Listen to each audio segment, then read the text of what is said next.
టెక్కలి అనగానే కింజారపు ఫ్యామిలీ ముందుగా గుర్తొస్తుంది. ముఖ్యంగా శ్రీకాకుళం టెక్కలి నియోజకవర్గంలో టీడీపీ ఏపీ అధ్యక్షుడు కింజారపు అచ్చెన్నాయుడు పోటీ చేస్తున్నారు.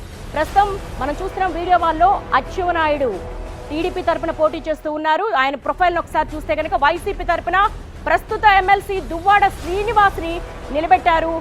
వైఎస్ జగన్ కూడా బహిరంగ సభ వేదికగా కూడా దువ్వాడ శ్రీనివాస్ని అనౌన్స్ చేసిన సందర్భం ఉంది. ఇప్పటి వరకు ఆయన 5 సార్లు ఎమ్మెల్యేగా గెలుపొందారు. 1996లో తొలిసారి హరిశ్చంద్రాపురంలో గెలుపొందిన అచ్చెన్నాయుడు 1999, 2004లో వరుసగా 3 సార్లు గెలుపొంది హ్యాట్రిక్ కొట్టారు. హరిశ్చంద్రాపురం నియోజకవర్గం మనుగడలో ఉన్నంత కాలం కూడా కింజారపు కుటుంబమే ఆధిపత్యం చెలాయించింది.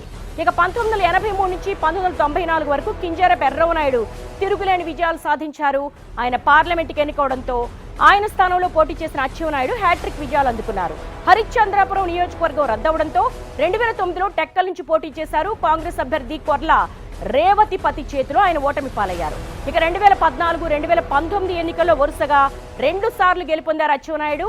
ఇక 2014లో చంద్రబాబు కేబినెట్ లో మంత్రిగా బాధ్యతలు నిర్వర్తించారు. 4వసారి టెక్కల్ నుంచి పోటీ చేస్తున్నారు అచ్చెన్నాయుడు. ప్రస్తుతం మనం టెక్కలి గురించి మాట్లాడుకుంటున్నాం. టెక్కలి నియోజకవర్గానికి సంబంధించి టీడీపీ నుంచి అచ్చెన్నాయుడు ఆయన టీడీపీ అధ్యక్షుడిగా కూడా ఉన్నారు. ఇక దువ్వాడ శ్రీనివాస్ వైసీపీ నుంచి సమీప ప్రత్యర్థిగా ఉన్నారు.